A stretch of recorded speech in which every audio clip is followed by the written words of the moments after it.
algavad tänaõhtused 7 uudised. Tere õhtust, head vaatajad 7 uudistest. Alustame kohe erakorraliste uudistega. Nimelt on Impeerium üks võtmeisikutest esitanud tagasiastumise avalduse. Aga väga kiiresti on ta leidnud endale ka uue põneva tegevuse. Olukorra selgitamiseks oleme ta kutsunud meile siia stuudiosse.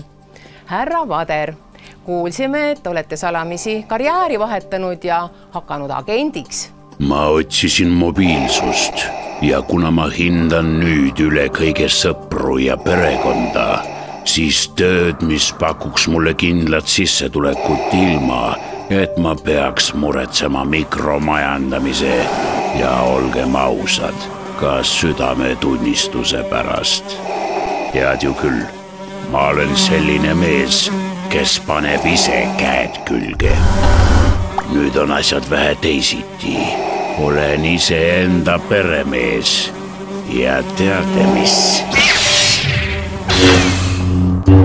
Hea tunne on, nagu tõelisel telemaailma superstaaril olema peab. Suur tänu, härra Vader. Ja kallis televaataja, kui ka sina otsid uusi väljakutseid ja soovid liituda telemaailma superstaaridega, anna endast koheselt märku kodulehel agendid.com. Ning sellega me täna ka lõpetame. Kõike kaunist teile ja mõnusat õhtu jätku.